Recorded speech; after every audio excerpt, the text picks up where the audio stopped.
This is the Heart Now Here Spurs Fans podcast. It's week 3, just after game week 3. It's an hour, just about an hour and a half after the transfer deadline has closed. The window has closed, and we are here at the Heart Now Here Spurs Fan podcast, proudly sponsored by Hotspur Heritage and Offermus UK. And listen, 2 games in, especially one beating City away so comprehensive as we did, things were looking rosy. But just when that hope is rising, it happens again. We get, in fairness, played off the park. I'd say that was from a viewing screen from home point of view. We got played off the park by Bournemouth. But myself, Lee Tarriott, Matty Kerr, Kevin Dennis, lads, crazy. Matt, I mean, what do we say? It wasn't a nice experience on Saturday. How we doing, boys? All good? Very good, mate. Bournemouth, man. Do you know what? I've not seen us get battered at home like that in a very long time. Like, I think Bournemouth just completely outplayed us from the goalkeeper all the way through to the striker. Just literally bullied us all over the pitch, man. It was. I don't think no one saw this coming, but it was tough to sit there and watch, because you sit and think we're only playing Bournemouth. But I think if we were playing a better team, like, I don't know, let's say Chelsea or someone, we would have performed better.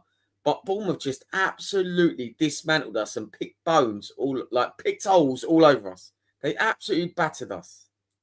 Oh, mate, it wasn't the greatest, was it? And I guess, what was it? Was it a lack of creativity from your side, Kev?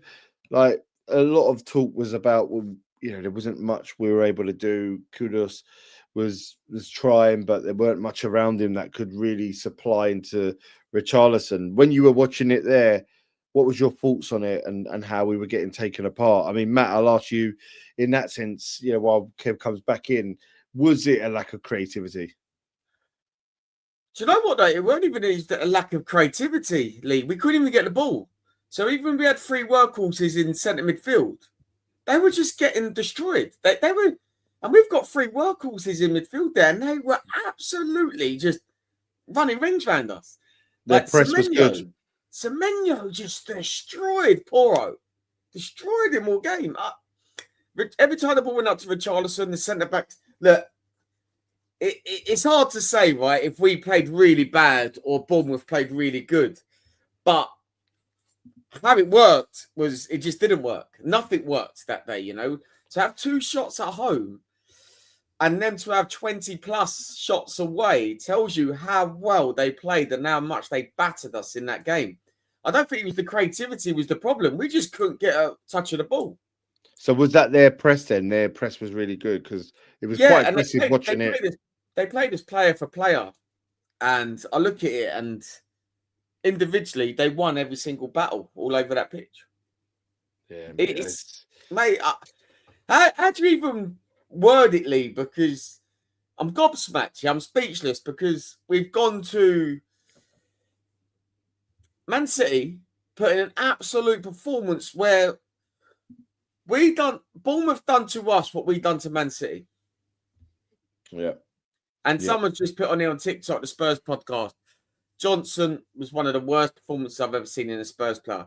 Johnson doesn't ever perform, though, does he? He just nips in the back post, and we applaud him for his goals. But if he didn't score so many goals or that Europa League final, we'd be on his back massively because of the price tag we paid for him. It was a lot, wasn't it? I guess in that sense, there has obviously been a scenario where we've looked at how good Thomas Frank is when his teams don't have the ball. And we saw that with the City game, right? He lets the other team have the ball. He's very good at aggressive press, winning it at the right place, and then using that and exposing the team. And we saw that in, Paulinia's goal. It was definitely in there then. I guess he's going to get a lot of games like Bournemouth where we have a lot of that ball. And that's something that I think, I'm not saying he's not dealt with, but as a Brentford manager, a lot of times he's probably playing teams where they will have more of the ball. And I guess it's something that we've got to learn from in many ways, isn't it? Because yeah, there are good teams like Bournemouth out there that are no mugs. They went to Anfield on the opening day and nearly nicked something after being 2-0 down. So, yeah, it's a tough one in that sense. And I guess, Kev, when we look at Lee, also, the thing is, Lee, like having a new manager, you're playing a different way. So we used to play the inverted fullbacks and stuff like that. So we are playing a different style, yeah? Yeah. And we are going to, like you say, we are going to have them performances like we did against Bournemouth. We are going to have them. And it is what it is. And it is, we just got to try and pick up as many points as we can and building confidence, because the last thing we need is to come back after international break and lose to West Ham. And then you're away to Brighton. So before you know it, things can turn very toxic and sour very quickly. Well, that's the thing, isn't it? And Kev, you know, do you put this down to, look, it's still early with the team.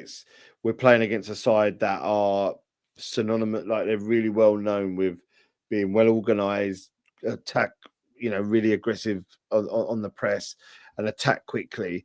Like, is it just a bad day at the office when you were watching it there at the Lane? Yeah, sorry about that a bit earlier. Fucking neighbour ain't paid their internet, I don't think.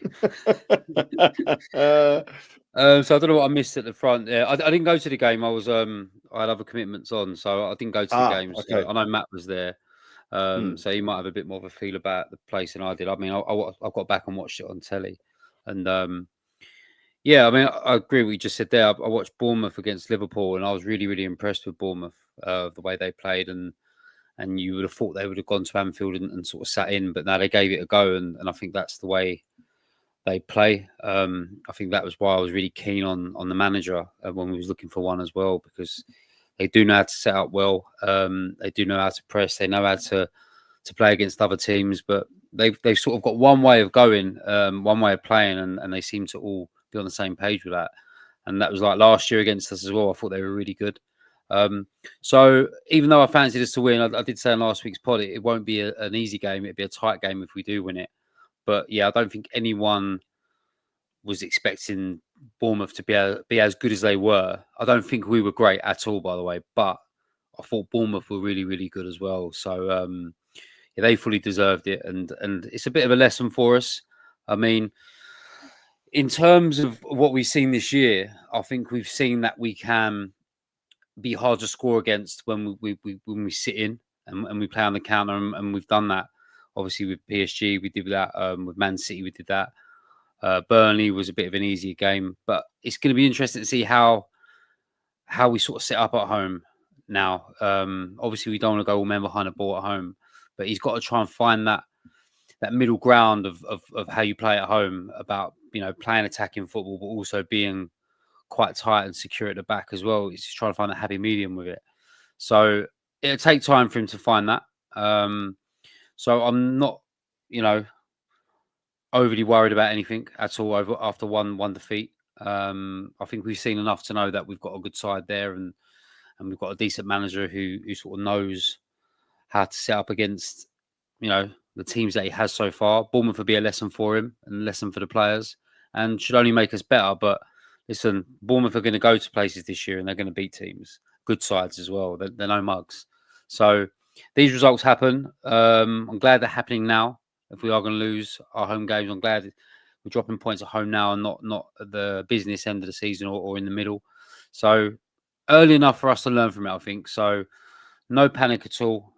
We just get going, and a massive game against West Ham next. It is that. And, you know, you mentioned about system there and about who we play. Matt, against Burnley at home, he went with Bergvall. And who else did he play in with him? It was a much more attacking. He played Gray, Bergvall, and was it Sarr? Yes, people that want to get, you know, especially in Bergvall, want to get forward, want to make things happen. Would you have brought a bit more? Do you think he selected right with those, a bit more of a defensive unit there with Bentancur, Sarr, and Paulinho? Would you have done that, or would you have brought in a Bergvall? The thing is, how do you change that winning team from going pumping Man City to think you're playing Bournemouth at home? I just think it just didn't happen on the day, and we were terrible, but Bournemouth were very good. The thing is, you get them in at half time, you think, let's have a better second half. It didn't. And then you probably look and think, okay, the only one you could really bring on is probably Odobert and Bergveld. The rest of the bench, there's no point even looking at them. Do you know what I mean? Because they weren't going to do anything. So they were the only two that were going to change the game. But I think the selection was right. I would have gone with that selection after going to Man City and putting in the performance against Man City like that. I would have gone with the same selection what he did. Yeah, and just thinking with you, Matt, then, because as Kev said, you were there. What was the mood like? Obviously, at Spurs, we don't like losing, but did everyone sort of have the sort of feelings that we're having now? Nothing too silly was there? Nah, do you know what, Lee? Look, no one. I don't think the boos at the end. I don't think was for the team or Thomas Frank. I think it was for the refereeing because the refereeing was atrocious. You can't blame the referee for our defeat. But he bottled the red card on Semenyo. Absolutely bottled. That was his second yellow card all day long. But one thing, the atmosphere, there wasn't one. There wasn't an atmosphere at all game. From the get-go. Apart from the trumpet man singing, "I'll win the Spurs." Bournemouth scored early in 4 minutes. And before you knew it, that was a very toxic stadium. Every misplaced pass, all the moans and groans. And yeah, it didn't stop from that. And the referee didn't help that either. But yeah, look, the atmosphere was gone, mate. There was no atmosphere. Matt, that needs to change. I mean, going 1-0 down early is a thing, but I watch other teams in our division, in our league, do that, and I look at places like Forest, Villa Park, them sort of places, and when the team goes 1-0 down, the crowd fucking stay with them, and it gets them going. Now, I don't know if that's because of the stadium we're in and the kind of clientele you got in there, and I don't think that is the clientele no more, Kev. Pardon? I don't think that is the clientele no more. It's not. It's not even an excuse no more. No, but I'm just saying it's them in White Hart Lane. I don't think that happens. I think the crowd get behind them. But what I find in this new stadium is that if we go 1-0 down, everyone gives up. And yes, we wasn't playing well, but when the crowd go quiet like that, sometimes the crowd needs you, and you need to get behind them when they go 1-0 down.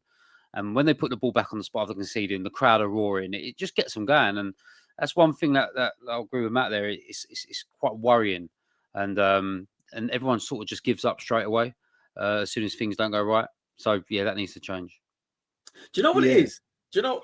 I honestly think as well. I think we've got such high expectations now, like as a fan base. We do. We shouldn't have, but we do.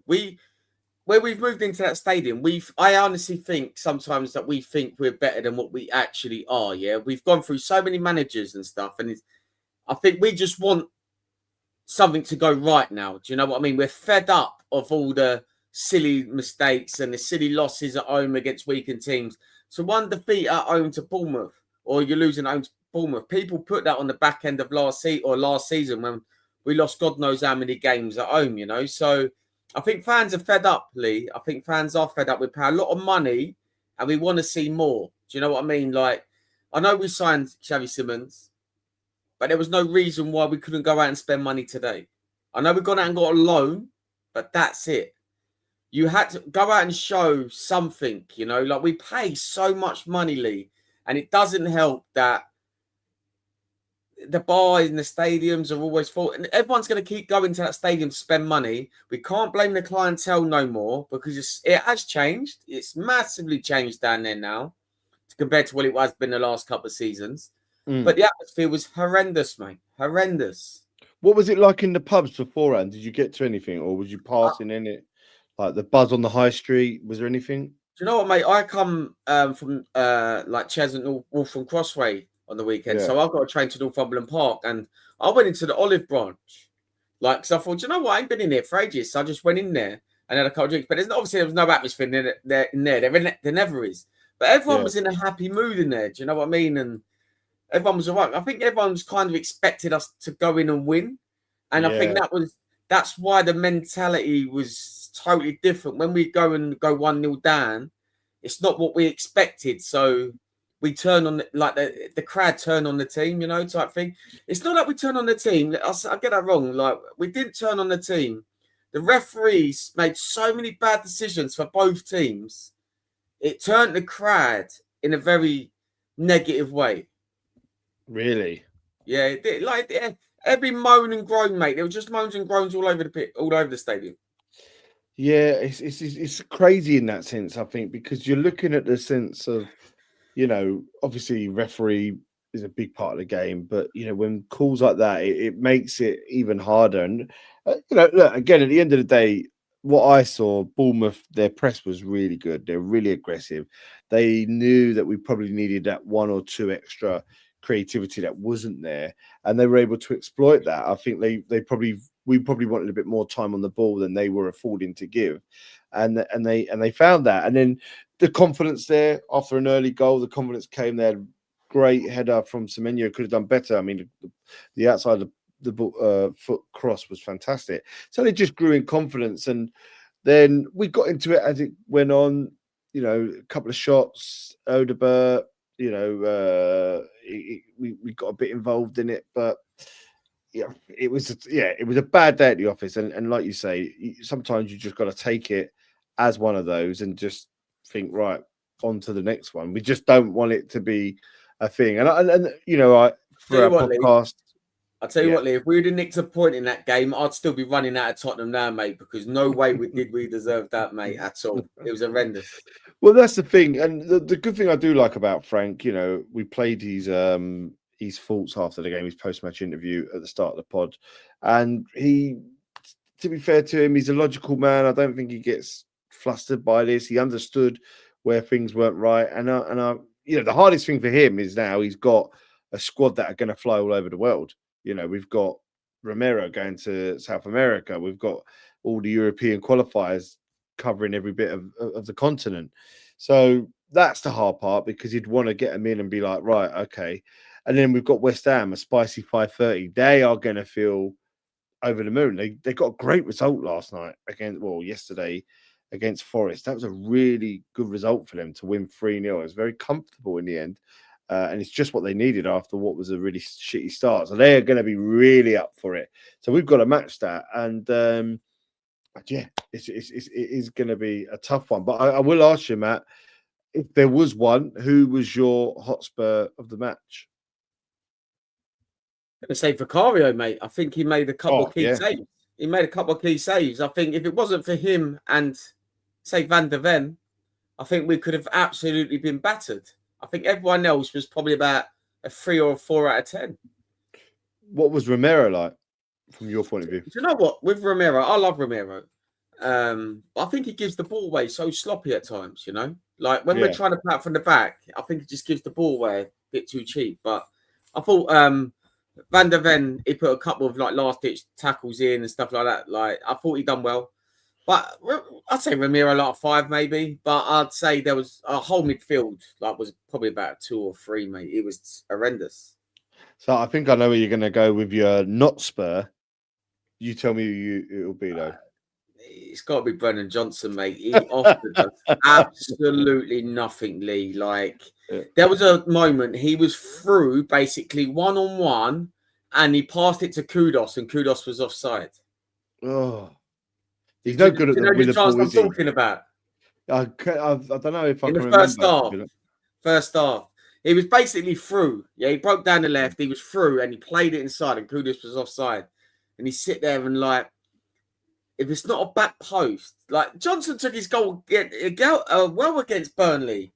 3-1-1, little dink. Do you know what I mean? You sit there and think, it's just a player shot of confidence, but I don't know why, because he scores all the time. All the time. Well, this is the thing. I literally do think he's an impact player. I like him a lot, but I like him a lot because he gets on the back post and he gets those goals. He's consistent in that way. He's our top scorer last season. He scored a goal that we will never forget in that sense. That goal in the Europa League final was fantastic. We'll never forget that. But for me, he's an impact player. He's on the ball.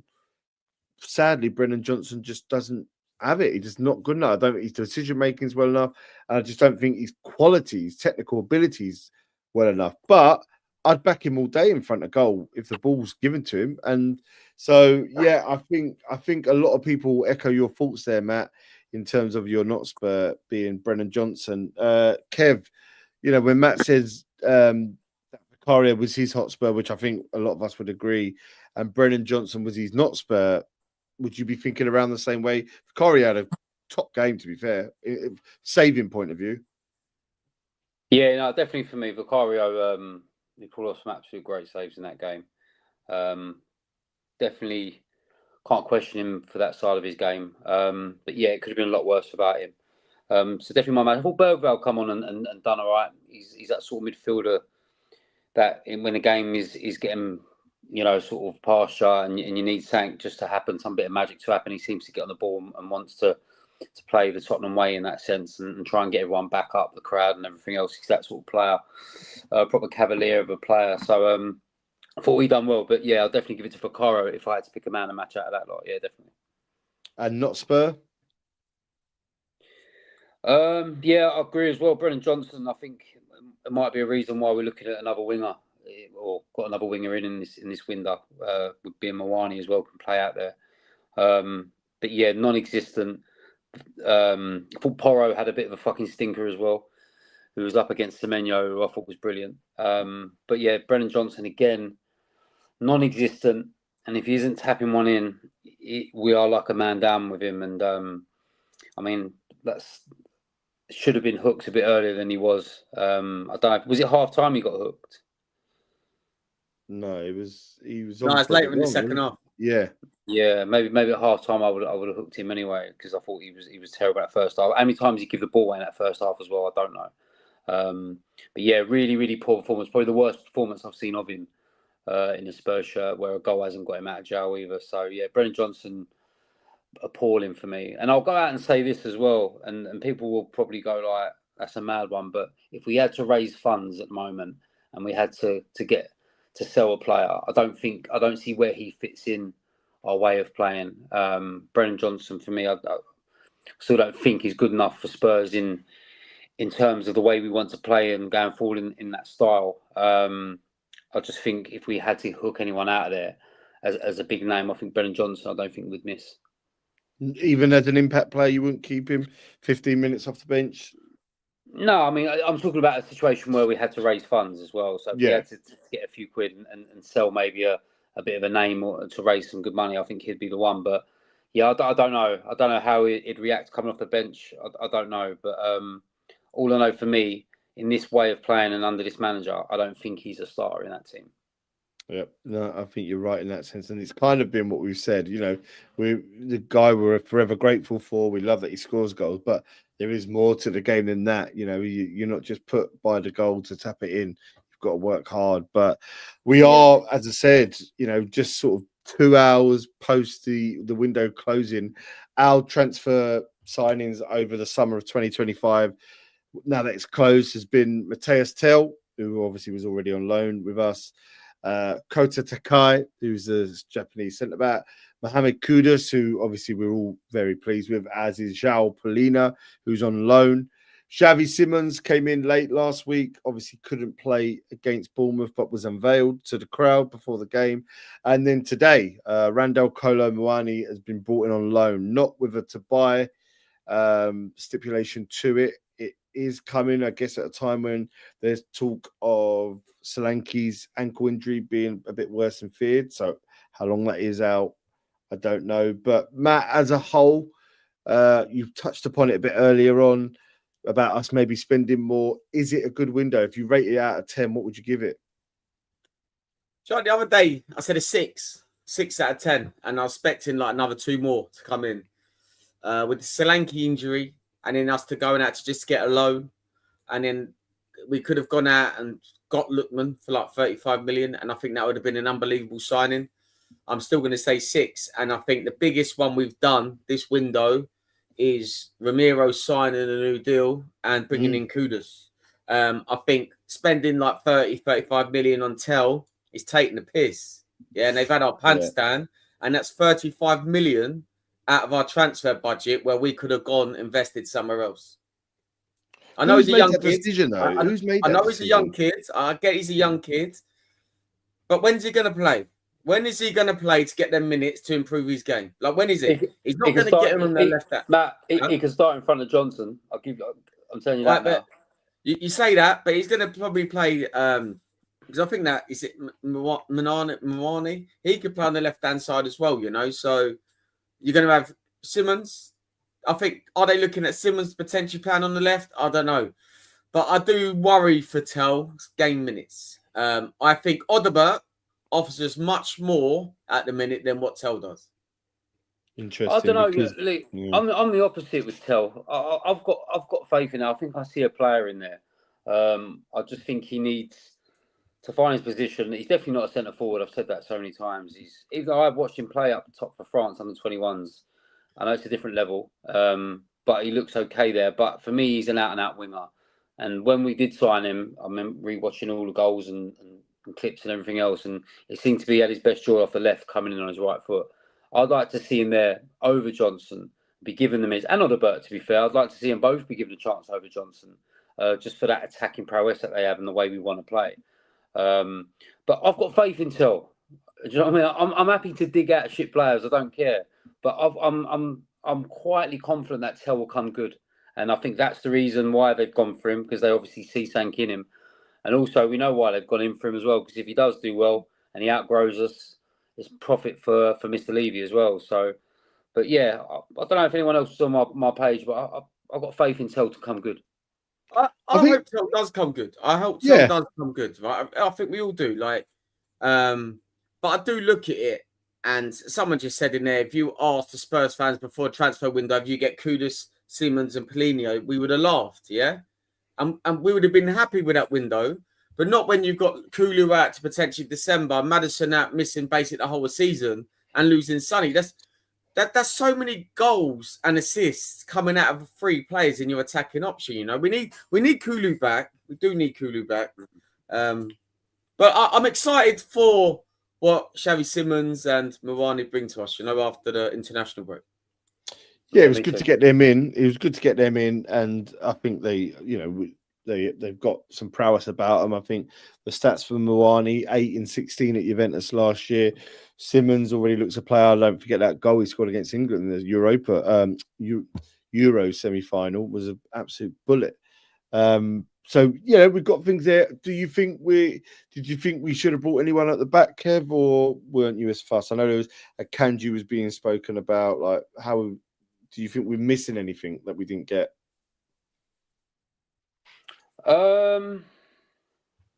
I don't know. I mean, you got to think about injuries as well, I suppose. I know I didn't fancy a Kanji one bit. That one wasn't for me. I mean, you've got Dragerson there. You obviously got the Japanese lad. Who else obviously got Ben Davis still there. I know we're not talking about Ben Davis as a a starting player and all that, but I don't think it was a major concern there. I think maybe they was looking at that extra centre half because they might be going through at the back in most games and your away games in Europe and whatnot. So, injury wise, you might need a bit of cover there. But I don't know. Maybe I'd like to have seen another winger, a Savinho type would have been nice. They was speaking about Lookman, who I wasn't too keen on. But someone of that ilk, or someone that who's been playing well somewhere, someone who gets their head down and takes people on. Because I like what Kudus brings, but I'd like it also on the other side as well. So yeah, I'm a bit disappointed we maybe didn't get another winger in. I'm glad we got Mawani in as a centre forward, because Solanke and Richarlison for me it just screams injury prone, both of them to me, and they ain't going to stay fit all year, and there's probably a big chance that they might both be out together at some point. So I'm glad we got someone in to go up top if we do end up in the shit up there, and obviously he's spoke about as another good young player, that Mawani. So I don't know too much about him, but all I know is that if them other two got injured, we've got something decent to play up there. Yeah, and I guess then we've got, in the long run, you like to think, is Vuskovic, who went to Hamburg. Ashley Phillips, I don't really know what's happening there. It's his second year on loan at Stoke alongside Jamie Donnelly. Yeah, I think, look, we've got a decent squad. I think, as I say, the one game there's nothing to be totally worried about, but it is one of those where we probably, like, if you would have got in Lookman again today, or another a decent forward, it would have probably give us a lot more hope, in the sense of we've got a lot there in terms of firepower. But look, I think there is enough strength in us, and it'd be good to see what happens with Mawani, with Simmons. Richie, I still think is going to play really well. He didn't get a sniff really the other day, but I'm not going to hold that against him, because, like Matty said, they went man for man, and their aggressive press sort of told over us. But that's that. We are going into the international break, and we finished last week with the draws for the next rounds of competitions coming out. We've found out that we've got a home tie in the Carabao Cup against Doncaster, which that'd be an interesting one. It'd be interesting to see what the crowd are like for a game like that. It's normally one that you can, if you can't get to the Spurs a lot, you can probably get ones like that, unless Levy is still charging 40 quid for games like that. I doubt he will. You know what though? That Doncaster's game would be good though, because they'd be like the Archie Grays. Bergvall will get like probably 90 minutes. Tell. Do you know what I mean? Like, if Tell can't do it against Doncaster on a Tuesday night, when is he going to be able to do it? You know? So we're going to need like these players to step up. Ben Davies. It'll be a second string team, don't get me wrong, but it'd be good for them to get minutes. Yeah. And I mean, there is that, and it's 15 days away. The Champions League, the draw, quite an interesting one. We start on the 16th of September at home on a Tuesday night to Villarreal. We then go to Bodo Glimt, who we beat in the semi-final of the Europa. We go back there on Tuesday the 30th, 8 o'clock kickoff, and then to Monaco on the 22nd of October, which will be an interesting one, away at 8 o'clock. We're then at home to Copenhagen on Tuesday the 4th of November, and then away, a juicy away game on the 26th of November to PSG, who we were very, very unfortunate to lose the Super Cup to. We come back for 2 home games then, 9th of December against Slavia Prague, and then after the Christmas break, we've got the 20th of January against Borussia Dortmund, and our final group stage game is again back at a club that we beat last year on our road to Europe victory, and that's Frankfurt away. So, Kev, I know we spoke a lot on the pod last week about the European tour. What was your feelings of this group stage that we got? In terms of the teams we got, I thought it was quite a good little draw we got there. The games the teams that we're playing, I think it could have been a lot worse. In terms of away trips, probably not great in that sense. I think we're probably going to do one of them, which is probably we are going to do is PSG away. But yeah, not great for trips, but better for the football side of it, of progressing, I think, into the latter stages. It's a good bunch of fixtures we got, I think. Very winnable game. Yeah, I look at it. If you look at Villarreal, Bodo, Monaco, and Copenhagen, the first 4, because they say about 13 points will probably get you into that bout of 16 teams. It's not that bad, Matt, is it? I mean, the only thing I find is that, like, when you think of Bodo and Frankfurt, we went up in the Europa with them. For me, it doesn't, and I don't know if it's this new league phase, but it doesn't scream Champions League, does it really? I mean, Dortmund are a decent side, but they're probably not the Dortmund they were when we beat them a few years ago. PSG's the one standout, isn't it? Other than that, I'm not, there's some teams in there with the name and a stature, but yeah, I weren't bowled over by the group stage. What would you like, Matt? I think it's a good group stage for us. Like back in Champions League, you couldn't have asked for a better group than that, because hopefully we get ourselves into that playoff/knockout stage, PSG, I think you kind of expect us to lose that away. Bodo, Frankfurt and that. We beat them last year. I know Frankfurt was holding on a bit. But, mate, do you know what? And I think our home games, there's no reason why we can't beat Dortmund at home and stuff, I think we'll have a good little Champions League run it. Yeah, and I do. In terms of us progressing, I'm confident. I mean, don't forget, it's only the last 8 that really go out. There's a playoff round, then into the knockouts, last 16. But yeah, I think it's a good one. I mean, will you all be going to the Villarreal game on the 16th? Will you both be there?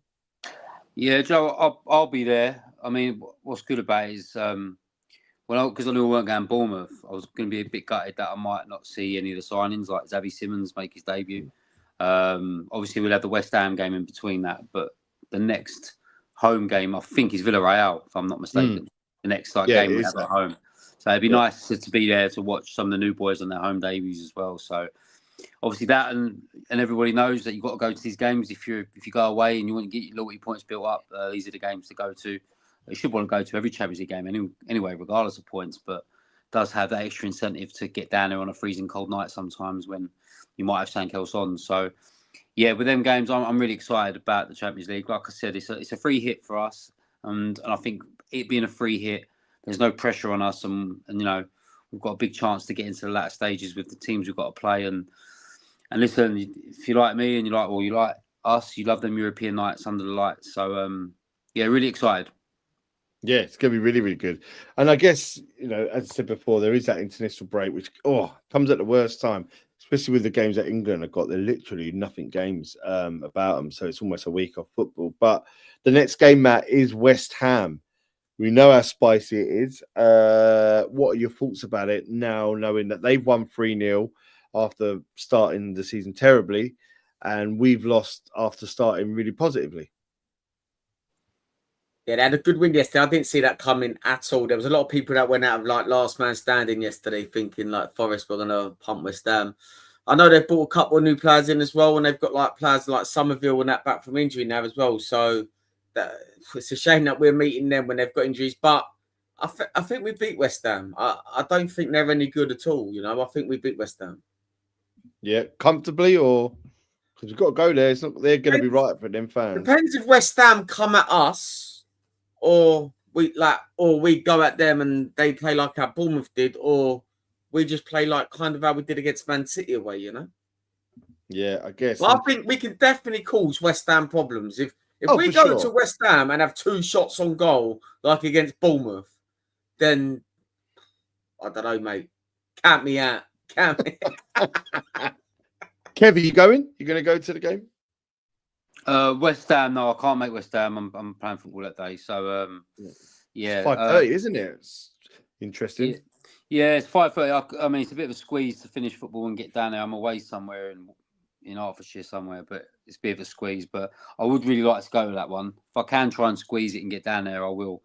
I think I mean, like we said before with West Ham, it's a massive game for them. It has that proper derby feel about it. We may not think of them as our big rivals. I know they think of us more as their big rivals, but it's still a tasty game to go to and be a part of. And obviously the new boys will be making their debuts as well. So, yeah, I think West Ham will come at us, Matt. I mean, I don't think they know any other way at home against us. And I think if they tried anything else, I think it'd make the game harder for them. But, yeah, we have all the tools to really go at a West Ham side who's going to be on the front foot. And, yeah, we could cause them problems. I do think we'll win that game comfortably as well.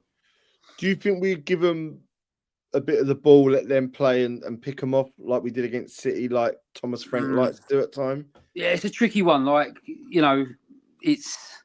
Some would say they'd like to set up against West Ham as they would against an Arsenal away in a derby or a Chelsea and sort of just, sort of sit there and absorb it and then hurt them on the counter. But, I mean, I don't know if we should go toe-to-toe with them. But, maybe like I said, that thing about playing in the middle somewhere of being defensive but also being attacking at the same time if you can. But I think West Ham would try and make it a certain game that they want it to make, like they always do against us. And never easy against them. Do you know what I mean? It's always a tough game. But I just think our new boys be raring to go. And I think we'll go over there and beat them comfortably. What will the score be, mate? I fancy 3-1 Spurs. Nice. I like that. Matty, what are you thinking? I say 2 or 3-1 Spurs. Yeah. Yeah. All right. I'm going to back you two then. I'm going to put my money on Paddy Power because you two tell me my 25p each way. Both teams to score. Yeah, no, that's it's interesting. I mean, also what's been interesting is just seeing some of our loan players are doing. We're doing the loan watch, as we said. Lancashire scored at the weekend, which was really good. He's got 2 in 4. Oxford got a good result actually against Coventry.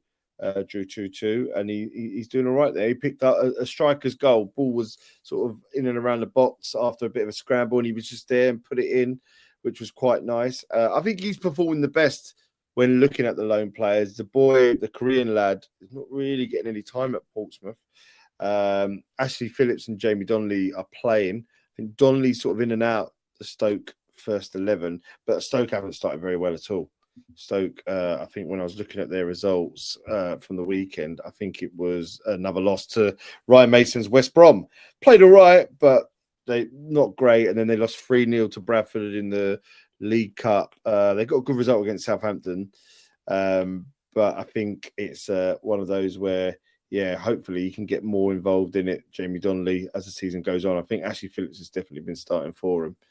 To be fair, actually looking at Stoke City, I probably should have given more credit. They got a good result against Derby as well. So let's hope that Jamie can just start to influence it a bit more. In terms of our under 21s, we won in Premier League 2. We won 1-0 against Nottingham Forest under 21s. Yusuf Akamrich, I think. I hope I get that right. He was the scorer of our goal in that game.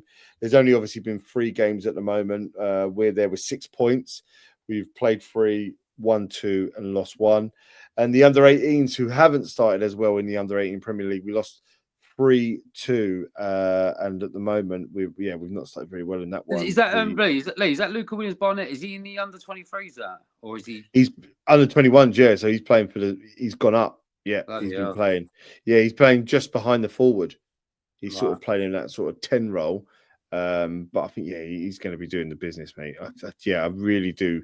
I really do want to see these players come through in the next year or two. I mean, this is the thing about the loans. I mean, we see it year after year. They go out and they do well and everything else, and then they come back and they go on a little pre-season tour or something, and then they go again. And it's just like, I feel like maybe some slip through the net where we just constantly loan them out. They're doing well in Championship clubs, which is a difficult league, but we just don't seem to bring any through. And it's just like it's not a thing we've done well. We haven't done for a while since Kane and everyone else. But yeah, it's a shame because I always find that when these players go to these clubs, when you go on these forums or you speak to like a Stoke City fan, they love our players. They're like, and it's just like, why don't they ever get a chance? And I just think sometimes are we missing out on some real gems that we should have around the first team to push them, but also improve them as well, Well, that's what you want, because I know that there was talk about Port Vale, Plymouth getting Dane Scarlett, but I'm like, how many more loan moves is he going to have? Do you know what I mean? When you start thinking about it, it's like,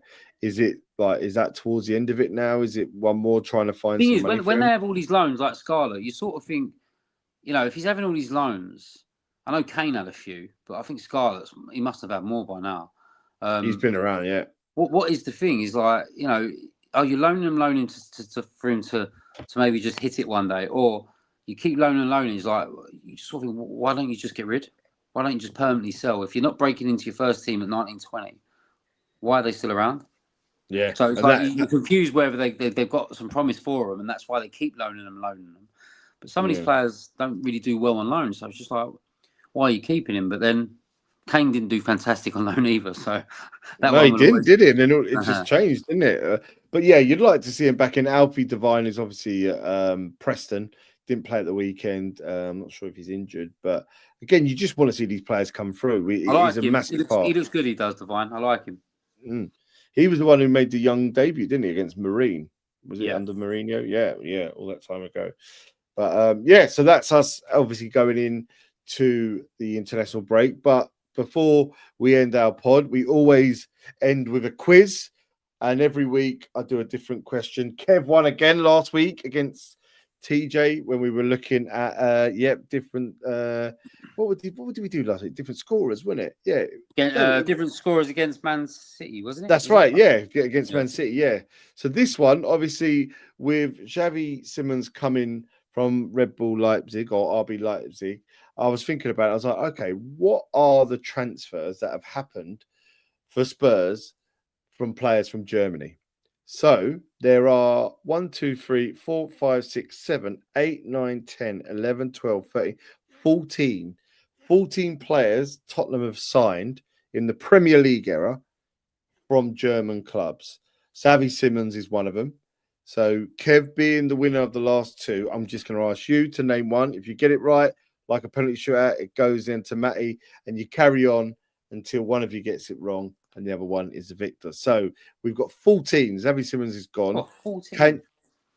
Can you name me in the Premier League era another player to swap the Bundesliga for the Premier League and to join Spurs? My man, Matthias Tell. Matthias Tell is in there. Yeah, came from Bayern Munich this year. Matty? Sonny, of course. Massive one. Bayer Leverkusen in 2015. Okay, I have Lewis Holtby. Lewis Holtby, yes. Schalke in 2013. I didn't know he was going to get that. I didn't.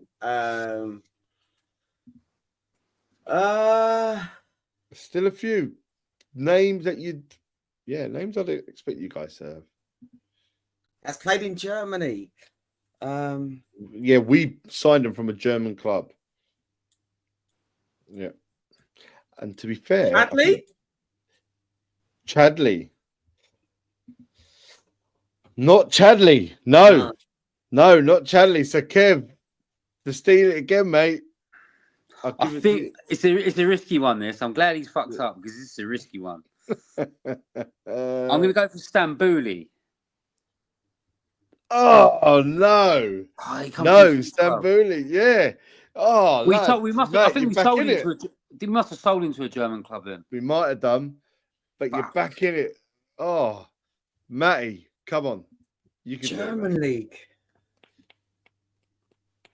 Here are some fine names on this list that I'm looking at right now. I bet people are listening and going, "It's fucking this, it's like that." I bet they're screaming at you lot. And I'll put it this way: there's been 5 in the last few years. In a few years? In the last few years, yeah. Fuck hell, mate. You know what? When I was a kid, you'd ask me these questions, I'd fucking know. Yeah, you're right. As you get older, your memory goes to shit, I think. Yeah. Oh, I know mine does. You just don't really think about them as well the same way because we'd look at all the sticker books. It's like FIFA now. Mate, yeah. We'd have it all. Come on, Matt. I believe in you. You can do this, mate.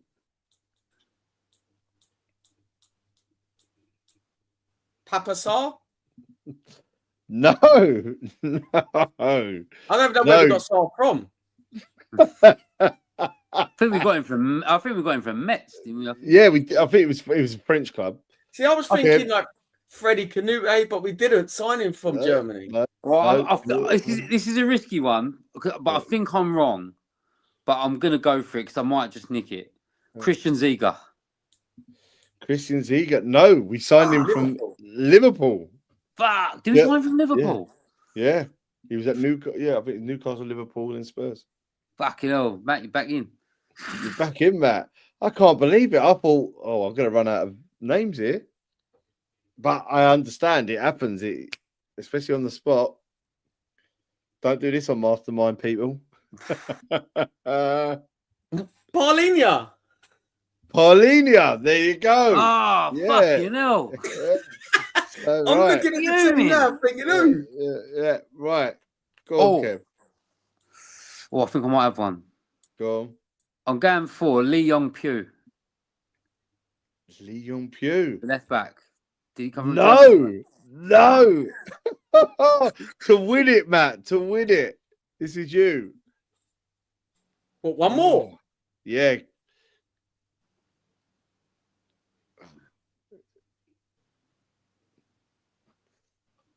Can he do it? There's been 1, 2, 3, 4 named on this list that I'm looking at.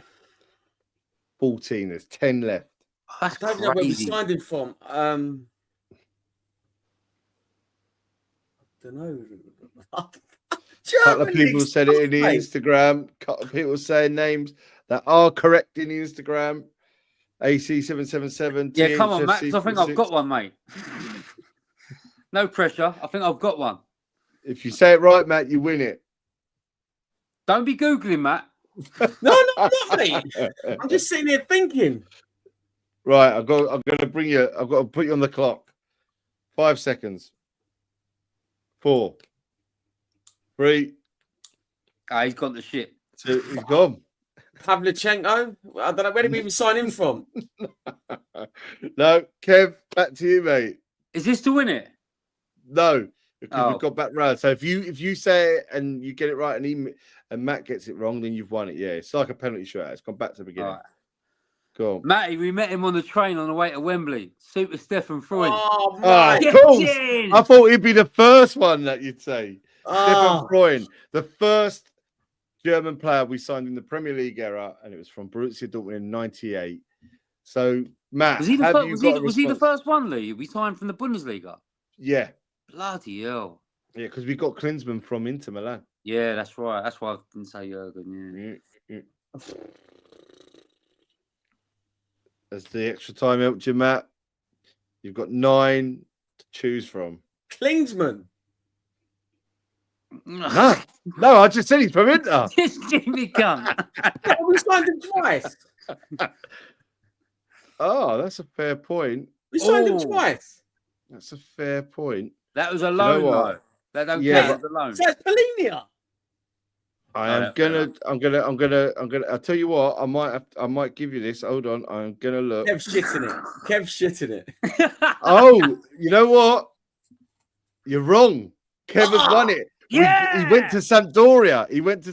And we got him on loan from Sampdoria. Tell us some names who was on that list, Lee, because Right, so I'm going to tell you. I'm going to start from recent to the last. So you got Xavi Simons. We put that out there. Matthias Tell, João Palhinha, Mickey van der Ven from Wolfsburg, Timo Werner from Leipzig. no. Yeah.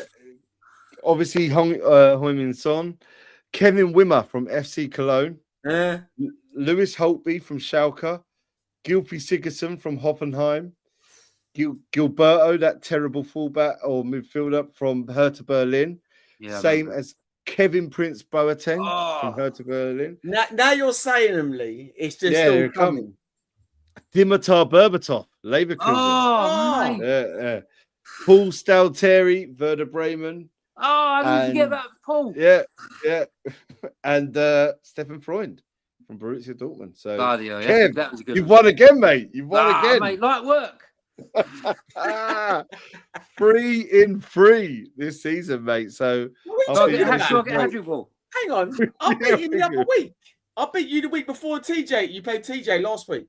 No, I don't think you did, Matt. You won the first ever week, then I won, and then you beat TJ. So this is a 3, yeah. So it's 3, yeah. It's 3-1. Yeah. Kev, listen, you ain't having that one over me. Well, lads, look, listen, enjoy the international break, whatever you're doing, and look, let's hopefully be back on track with West Ham. And to everybody who's been listening and watching along this evening, thanks for getting in touch. Please make sure you are sharing our podcast and our social platforms. We are growing.